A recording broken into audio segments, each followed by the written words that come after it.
Those of you that have been following me for a while know that when it comes to network monitoring, I love PRTG.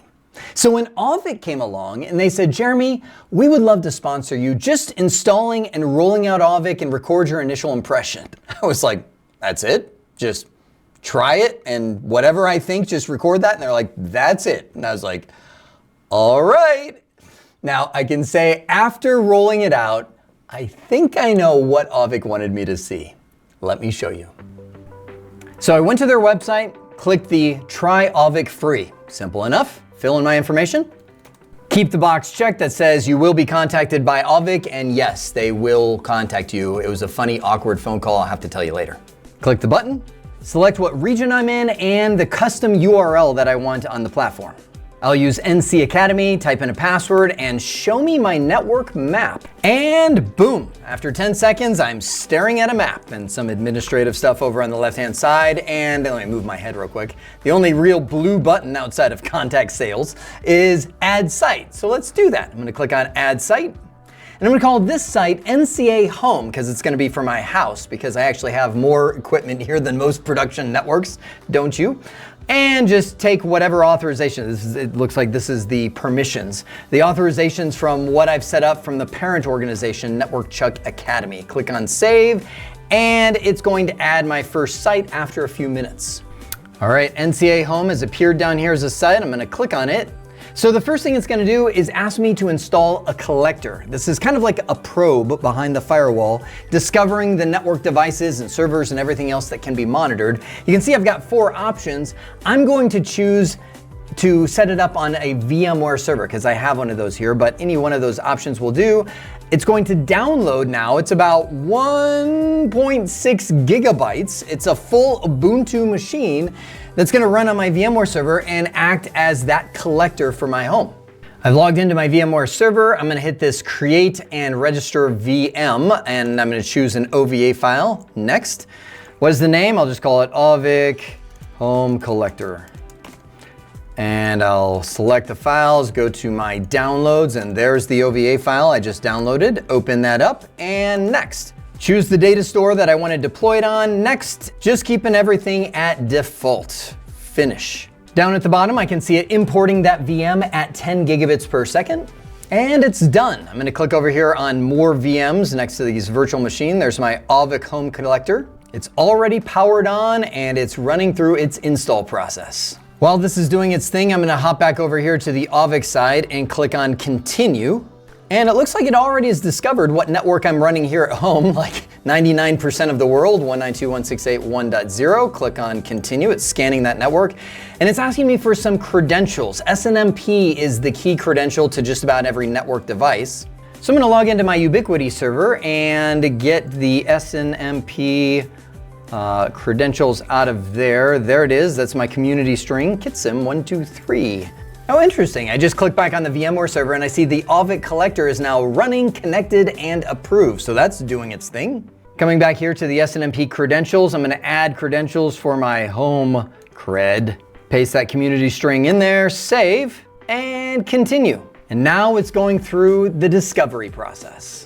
And it's done discovering. If I scroll down a little bit, it looks like 24 devices with credentials. So that's probably my network devices, switches, routers, WAPs, et cetera, I can see all those guys right here. I can click on Continue now, and I get a little fanfare. All right, now freeze here for a second. We've got the network map pulled up, and what are we seeing? First thing I see is that it's discovered Jeremy's Dream. It's a Dream Machine Pro, so that's why I named it that. And if I scroll down, I can see it's already discovered the make and model of this. I can see the IP addresses that it's discovered running on this guy, the subnets that it's connected to. It's got monitoring, it's got the online status, uptime 3 days, online interfaces 18 of 30.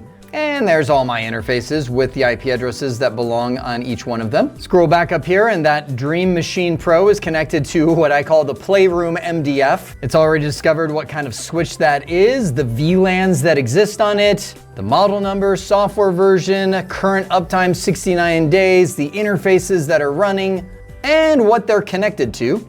And this is about where I had my epiphany. Because right about now, coming from PRTG, I started going, okay, where do I add the devices and the sensors and figure out what the best sensors are? How do I even add a sensor to this? And that's when I realized I don't have to. It's done. It's got the sensors that really matter most to me, the uptime, the status, the IP addresses, the interface, the bandwidth monitoring, all of that's already there. And even in the couple minutes that I've taken recording this video, it just keeps adding more and more devices and spanning this network map out. It's literally building a network diagram for me with all the devices that it's discovered. And I didn't have to do anything. I haven't added any sensors. I haven't added any devices. It's mapping them all out just with the SNMP credentials. Even in the couple minutes it's taken me to record this video, this diagram just keeps getting expanded more and more and more. It's finding more WAPs, more devices that are inside of here. I just clicked on this Synology device. There's even cool things like, I was just clicking around, I found this North Star where it's like, hey, if you want to find out what network path this device uses to get to the internet, right here, it's all laid out for you in this network diagram. That's where I started going, I think I know what Auvik wanted me to discover. I haven't done anything yet. All I've done is gone into this utility and put in some SNMP credentials, right? It's gone through, mapped out the whole thing, discovered the devices, added the sensor. I mean, I'm looking at this right here. It's added the CPU, the memory. I mean, these are the sensors that I would care about on a Synology device like this. It's already added these things to where it's just turnkey. All right, so let me do one that's not all butterflies and sunshine and automagic, right? Let's jump back here to the Auvik, and I have a VMware server. You know that because I installed an OVA file on top of it. It's not going to discover that because I don't have the credentials in there. So I'll come over here to the discovery and click on the manage credentials and bring up my little credential window, and there's my VMware credentials. Now I have no credentials as of right now, so I'm going to click on add. We'll say for all devices on my network, and I've got to figure out what my credentials are. Pasted those all in there and click save. That will be it. Click on done, and now I've got that in there. Okay. Now my VMware server is 192.168.1.218, so I'm going to click on that. I'm going to go there. Now it doesn't know this device is a VMware server. It currently classifies it as a workstation because it didn't have credentials to it. So I'm going to click on Manage Device. I'll click on Setup for it. It's showing that device, the type of device it is. I'm going to change it from workstation over to, and you can see you have all these different things that you can select. It is a hypervisor, and I want to keep it under Manage. Click on Save, and now it's going to say, aha, now I know that's a VMware server.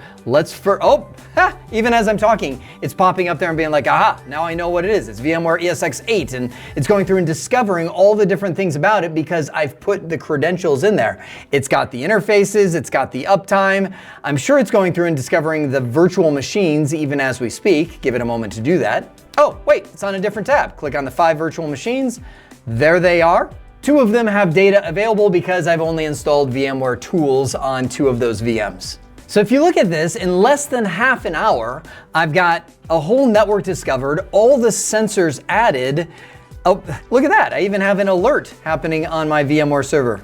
Emergency alert, I click it, and oh, power supply has failed. That's because I only have 1 power supply plugged in.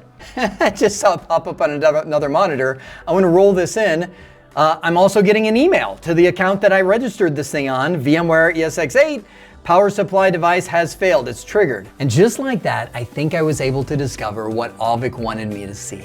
This is a whole lot of network monitoring with virtually no time or no training required. I was able to roll out, discover more than 100 devices. They're all added to the system with the sensors that I care about. The alerting is set up. I'm getting notifications when things are going down. Can I add and tweak devices? I'm sure I can. I haven't even gone there yet because for the most part, I'm like, this site is done. I'm ready to move on to the next site versus adding device by device and all the individual sensors that I want for those devices, or going on an auto discovery where it adds a billion sensors and I'm like, this is way overkill from what I need of each one of these devices. This truly is network monitoring for everyone. So Auvik, thank you for the challenge. It was awesome. I hope this has been informative for all of you, and I'd like to thank you for viewing.